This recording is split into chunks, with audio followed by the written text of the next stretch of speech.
गरीब की जादुई पत्तों वाली साड़ी। नेहा दिहाड़ी मजदूरी पर काम किया करती थी। परिवार को चलाने की जिम्मेदारी नेहा के सर पर थी, क्योंकि नेहा के पति मोहन का काम लगभग 6-7 महीने से नहीं चल रहा था। 6-7 महीने से मोहन घर पर ही बैठा हुआ था। नेहा अकेले ही पति और दोनों बच्चों का पालन पोषण कर रही थी। नेहा जहाँ पर भी काम किया करती थी, वहाँ पर बिरजू और रवि नाम के 2 आदमी थे। दोनों की बुरी नजर नेहा पर थी, क्योंकि नेहा दिखने में बहुत ही सुंदर थी। रोज रोज काम पर आने की वजह ना ये नेहा ही है। इसकी खूबसूरती ही हमें यहाँ बार बार खींच लाती है, वरना इतनी धूप में किसका मन करे यहाँ काम करने का। वो तो बिल्कुल सही है, मैं खुद नेहा को देखने के लिए ही आता हूँ। इसकी खूबसूरती देखकर तो मेरा दिन ही बन जाता है। अब किसी दिन मौका पाकर इसकी खूबसूरती हासिल हो जाए, बस मन की सारी इच्छा पूरी हो जाएगी। दोनों नेहा को बार बार घूर रहे थे। तभी नेहा की नजर उन दोनों आदमियों के ऊपर चली जाती है। नेहा को बहुत अजीब लगता है, लेकिन वे उन दोनों से कुछ नहीं कहती। और ऐसे ही शाम को नेहा घर की ओर आ रही थी। तभी रास्ते में रवि और बिरजू नेहा का पीछा करने लगते हैं। नेहा की सांस अटकी पड़ी थी। बेचारी भागते हुए अपने घर आ जाती है। नेहा को इस तरह हांफता हुआ देखकर उसका पति मोहन कहता है, क्या हुआ, कोई कुत्ता पीछे पड़ गया था क्या तुम्हारे, जो तुम इस तरह से भागते हुए आ रही हो? सब ठीक है ना? हाँ सब ठीक है। वे कुत्ता पीछे पड़ गया था, बस इसलिए भाग रही थी। अब आप चिंता मत करो, कभी कभी ऐसा हो जाता है। तुम जितना उन कुत्तों से डरोगी ना, उतना वो कुत्ते तुम्हें काटने को दौड़ेंगे, इसलिए शांति से वहाँ खड़ी रहना था तुम्हें। आप बिल्कुल ठीक कह रहे हैं, जितना डरोगे ये उतना ही डराते रहेंगे। खैर अब मैं नहीं डरूंगी इन लोगों से। इतना बोलकर नेहा रसोई घर में चली जाती है और खाना बनाना शुरू कर देती है। नेहा के दिल दिमाग में बार बार बिरजू और रवि ही चल रहे थे, लेकिन फिर भी किसी तरह से नेहा अपने परिवार को खाना बनाकर खिला देती है और थोड़ी देर में सभी लोग सो जाते हैं। अगली सुबह नेहा फिर से काम पर जाती है। बार बार बिरजू रवि नेहा को घूर घूर कर देख रहे थे और उसके ऊपर उल्टे सीधे कमेंट्स कर रहे थे। नेहा को गुस्सा आ जाता है और फिर बिरजू और रवि को खींचकर एक थप्पड़ मारती है। क्या तुम्हारे घर में माँ बेटियां नहीं है, जो तुम इस तरह से मेरे ऊपर बार बार उल्टे सीधे कमेंट कर रहे हो? अगर तुम्हारे घर की औरतों को इस तरह से कोई छेड़े तो तुम्हें कैसा लगेगा? इतना सब होने के बाद बाकी के लोग भी वहाँ पर जमा हो जाते हैं। तभी वहाँ पर काम करवाने वाला ठेकेदार आता है। ठेकेदार रवि और बिरजू दोनों को कम पैसे निकालते हुए कहता है, निकल जाओ यहाँ से, तुम जैसे बदतमीज लोगों की जरूरत नहीं है। अरे तुम्हारे घर में माँ बेटियां नहीं है क्या, जो तुम इस तरह से किसी औरत को परेशान कर रहे हो? अगर तुम्हारी माँ बेटी के साथ ये सब हो तो तुम्हें बड़ी तकलीफ होती है, और दूसरों के साथ करो तो तुम्हें बड़ा मजा आता है। हाँ मालिक, हमें माफ कर दो, हमें काम पर से मत निकालो, हमें काम की बहुत जरूरत है। हमने नेहा बहन के साथ जो किया उसके लिए हम माफी मांगते हैं, लेकिन हमें काम से मत निकालो। मुझे कुछ नहीं सुनना, एक बार मैंने फैसला सुना दिया तो सुना दिया। मैं किसी भी औरत के साथ बदतमीजी बर्दाश्त नहीं कर सकता, और तुमने जो किया है वो बिल्कुल माफी के लायक नहीं है। तुम किसी गरीब औरत का इस तरह से मजाक बना रहे हो, शर्म नहीं आती क्या तुम्हें? ठेकेदार उन दोनों की एक नहीं सुनता और उन दोनों को काम से निकाल देता है। ऐसी शाम को नेहा घर वापस आ रही थी। रवि और बिरजू अब नेहा के सामने थे। वे दोनों उसके साथ जबरदस्ती करने की कोशिश करते हैं, लेकिन नेहा किसी तरह से वहाँ से भाग जाती है। भागते भागते नेहा एक जंगल की ओर बढ़ जाती है। नेहा की साड़ी एक पेड़ में लग जाती है। नेहा इस बात से अनजान थी कि उसकी साड़ी कहीं फंस चुकी है। वे खुद को बचाते हुए बहुत तेजी से भाग रही थी। साड़ी फंसने के कारण साड़ी आधे से ज्यादा फट चुकी थी। नेहा को कुछ भी समझ नहीं आ रहा था। वे बड़े बड़े पेड़ पौधों के बीच जाकर छुप जाती है। उसी से एक बड़ा सा पौधा था जिस पर बड़े बड़े पत्ते बने हुए थे। उन पत्तों में से आवाज आती है और वो पत्ते नेहा से बोलते हैं, क्या हुआ नेहा, तुम इतना डर क्यों रही हो? अब तुम्हें डरने की जरूरत नहीं है, तुम अब एक सुरक्षित स्थान पर आ चुकी हो। नेहा को लगता है कि रवि और बिरजू आ गए, लेकिन वे पत्ते बार बार नेहा को पुकार रहे थे। तभी ये पत्ते नेहा से बोलते हैं, अरे नेहा, हमारी ओर देखो, हम जादुई पत्ते हैं और हम हमेशा जरूरतमंद लोगों और अच्छे लोगों की मदद करते हैं। तुम्हें इस तरह से मुसीबत में देखकर हमने ही जानबूझकर तुम्हारी साड़ी पेड़ में फंसाई, ताकि तुम खुद हमारे पास चल कर आओ। अगर तुम सच में जादुई पत्ते हो तो भगवान के लिए मुझे मेरे घर छोड़ दो, मैं बहुत परेशान हूँ। तुम चिंता मत करो, हम तुम्हें सुरक्षित तुम्हारे घर पहुंचा देंगे। लेकिन मेरी साड़ी तो फट चुकी है और इस फटी साड़ी से मैं कैसे घर जाऊंगी?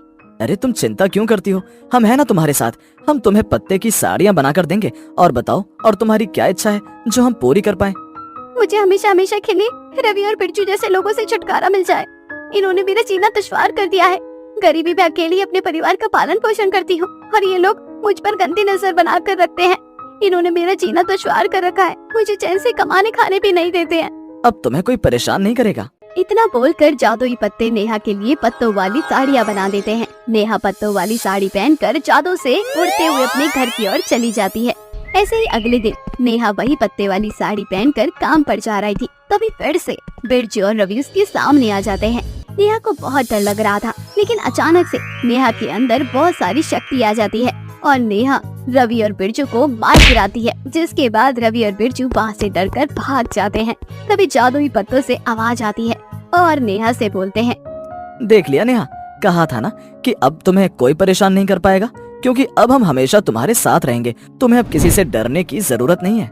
जादुई पत्तों, तुमने मेरी मदद की है, तुम्हारा एहसान मैं जिंदगी भर नहीं भूलूंगी। इसमें एहसान वाली कौन सी बात है, हमारा फर्ज था तुम्हारी मदद करना।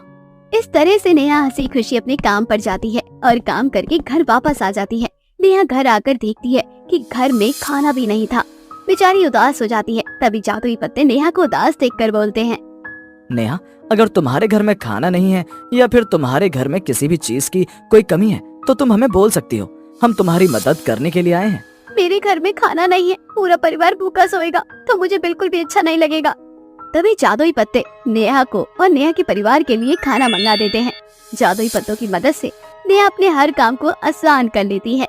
ये कहानी रामपुर नाम के एक गांव की है, जहां सभी गांव वाले एक साथ रहा करते थे। पर जब भी बारिश हुआ करती तो उस गांव में एक लंबी सी चुड़ैल आ जाती और चुड़ैल को देख कुछ गांव वाले छिपकर अपने घर में बैठ जाते तो कुछ लोग खुश हो जाया करते। ऐसे ही एक दिन आधी रात को तेज बारिश होती है। सुमित्रा, फिर से बारिश होने लगी, जल्दी से घर के खिड़की दरवाजे बंद कर दे और बाबा ने जो राख दिया है उसे घर के चारों तरफ छिड़क दे। ये सब तुम्हारे कर्म हैं जो मुझे भी भुगतने पड़ रहे हैं। अरे क्या कसूर था उस लड़की का जो तुम लोगों ने मिलकर उसकी जान ले ली और वे चुड़ैल बनकर अपनी मौत का बदला तुम सबसे ले रही है। अरे भाग्यवान, दोष देना बंद करो। मैं थोड़ी ना जानता था कि वो लड़की मर जाएगी और मरने के बाद एक चुड़ैल बन जाएगी। सारी गलती तो उसके ससुराल वालों की है। सारी गलती तो उसके ससुराल वालों की है, पर सजा तो हम गांव वाले भुगत रहे हैं ना। वे भी इसलिए क्योंकि तुम गांव वालों ने उनके ससुराल वालों का साथ दिया था। वे लोग तो आराम से अपने घर में बैठे हैं। आखिर उन्होंने पैसे फूंक कर अपना घर जो बनवा लिया। अब उस घर में कोई भी भूत चुड़ैल नहीं जा सकता, इसलिए वे चुड़ैल हमें मारती है।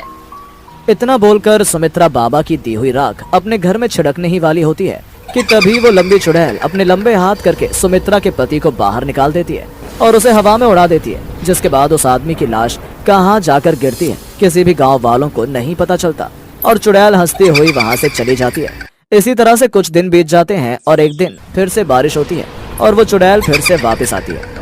मैं आ चुकी हूँ। जो कोई भी मेरी मौत में शामिल था मैं उन सबको मार डालूंगी। मैं भी देखती हूँ आखिर तुम सब कब तक मुझसे बचते हो। इतना बोलकर एक बार फिर चुड़ैल एक घर की छत उखाड़ देती है और उसमें से दोनों पति पत्नी को निकालकर अपने पैरों तले रौंद देती है। इसी तरह हर बार चुड़ैल आती और किसी न किसी की जान लेकर चली जाती। ऐसे ही एक दिन फिर से बारिश में चुड़ैल आती है और जब वो सपना के पति पर हाथ डालती है तो सपना उसके सामने अपने हाथ जोड़कर बैठ जाती है और उससे अपने पति की जान की भीख मांगती है। नहीं काजल, मेरे पति को छोड़ दो। मैं जानती हूँ मेरा पति भी शामिल था, पर वे तुम्हें मारना नहीं चाहता। इनकी मजबूरी थी क्योंकि हम गरीब हैं। अगर मेरा पति तुम्हारे ससुराल वालों का साथ नहीं देता तो वे लोग इन्हें मार देते। तो मैं तुम्हारी दोस्त हूँ ना, क्या तुम मुझसे मेरा सुहाग छीन लोगी? तू मुझे अपनी दोस्त कहती है तो तूने अपने पति से कहकर मेरी जान क्यों नहीं बचवाई? और अगर तू सच में कहती है कि मैं तेरे पति को छोड़ दूं, तो तू कुछ भी कर और मेरे ससुराल वालों को उस घर से बाहर निकाल, ताकि मैं उन सबको अपने हाथों से मार सकूं। मैं भी उन्हें ठीक उसी तरह मौत देना चाहती हूँ जो आज से 5 साल पहले उन लोगों ने मुझे दी थी। तू जानना चाहती है तेरी दोस्त की मौत कितनी बेदर्दी से हुई थी? अरे कलमुही, मेरे बेटे का एहसान मान। उसने तुझसे शादी कर ली, पर तू मुझसे और बर्दाश्त नहीं होती। खम्बे जैसी घर में घूमती रहती है, तेरी वजह से पूरा गांव मुझ पर हंसता है। माँ जी, अगर मैं खम्बे जैसी लंबी हूँ तो इसमें मेरी क्या गलती है? और वैसे भी अंकुश मुझसे प्यार करता था, इसलिए उसने मुझसे शादी की। काजल की ये बात सुनकर काजल की सास को बहुत गुस्सा आता है। जब भी काजल की सास या काजल की ननद बाहर जाते, गांव के कुछ लोग उसका मजाक बनाते। इसी तरह से समय बीतता है और समय के साथ काजल की सास काजल पर अत्याचार करने लगती है और एक दिन वो गांव के कुछ लोगों के साथ मिलकर अपनी बहू को मारने की साजिश रचती है। मेरा बेटा कुछ सालों के लिए विदेश गया है। मैं सोच रही हूँ कि आज इस कलमुही का काम ही खत्म कर देती हूँ। तेज बारिश भी हो रही है, भगवान भी मेरे साथ है। बस तुम सबको झूठ बोलकर उस गन्ने जैसी लंबोदरी को खेत में बुलाना होगा, ताकि मैं उसे पानी में डुबा डुबा कर मार सकूं। ये तो गलत है। आप सिर्फ उस बेचारी को इसलिए मारना चाहती हैं क्योंकि वो बहुत लंबी है और आप उसे पसंद नहीं करती। ये तो गलत है। हाँ, तू मुझे सिखाएगा क्या सही क्या है गलत क्या है? भूल मत, तू मेरे पास काम करता है और मेरी वजह से तेरे घर में चूल्हा जलता है। अगर तूने मेरा साथ नहीं दिया तो मैं तुझे और तेरी बीवी को खत्म कर दूंगी। तुझे कुछ नहीं करना। वे कलमुही बस तेरी बात बहुत मानती है क्योंकि तेरी बीवी उसकी सहेली है। इसलिए तू उससे झूठ बोल कि तेरी बीवी ने उसे बुलाया है और उसे अपने खेत पर लेकर आ। बाकी का काम मैं और मेरी बेटी और मेरे आदमी कर लेंगे। सपना का पति न चाहते हुए भी काजल की सास की बात मान जाता है और उसे झूठ बोलकर खेत में ले जाता है। काफी तेज बारिश हो रही थी, खेत में पानी भर चुका था और काजल की सास काजल को पानी में धक्का दे देती है और तभी आसमान से बिजली टूटकर पानी में गिरती है और पल भर में ही काजल की मौत हो जाती है। अब तो ही बता कैसे ना मारूं मैं उन लोगों को जिन्होंने मुझे इतनी बेरहमी से मार दिया। आखिर मेरा क्या ही दोष था? यही कि मैं गांव में सबसे लंबी थी। अगर मैं लंबी थी तो इसमें मेरा क्या दोष था? काजल, सच में तेरे साथ बहुत बुरा हुआ है, पर मैं तेरी मौत का बदला लूंगी। मैं तेरे ससुराल वालों को यहाँ घसीट कर लाऊंगी, तो उनसे अपनी मौत का बदला ले लेना। बस मेरे पति को छोड़ दे। मैं तेरे आगे हाथ जोड़ती हूँ, तुझसे विनती करती हूँ, मेरे पति को छोड़ दे। सपना चुड़ैल से वादा करती है कि वो उसकी मौत का बदला लेने में उसकी मदद करेगी, इसलिए चुड़ैल उसके पति को छोड़ देती है। अब सपना अगले दिन झूठ बोलकर उसकी सास और ननद को खेत में ले जाती है और तभी तेज बारिश होती है और चुड़ैल वहां आ जाती है। आखिर वह दिन ही आ गया जब मैं तुझे उसी तरह से मारूंगी जैसे तूने मुझे मारा था। आज देखती हूँ तू कैसे बचती है मुझसे। सपना की बच्ची, मैं तुझे छोड़ूंगी नहीं। तूने मुझसे झूठ कहा कि मेरा बेटा विदेश से लौट आया है और वह खेत में अधमरी हालत में है। तूने मेरे साथ ये अच्छा नहीं किया। मैं तुझे और तेरे पति को नहीं छोड़ूंगी। और जो तूने किया वो सही था। तूने भी मेरे दोस्त के साथ बहुत बुरा किया और इसमें मेरे पति को फंसाया। तेरी यही सजा है, तुझे मिलनी चाहिए। सासू माँ, अब आपके दिन पूरे हुए। उल्टी गिनती गिन लो क्योंकि आसमान से बिजली गिरने वाली है। खेत में भी पानी भर चुका है। अब अपनी बेटी के साथ इसी पानी में डूब कर मर जाओ जैसे तुमने मुझे मारा था। इतना बोलकर चुड़ैल ठीक उसी तरह से अपनी सास और ननद को मारती है जैसे उन्होंने उसको मारा था। बदला पूरा होने के बाद चुड़ैल को मुक्ति मिल जाती है और वो गांव छोड़कर हमेशा के लिए चली जाती है।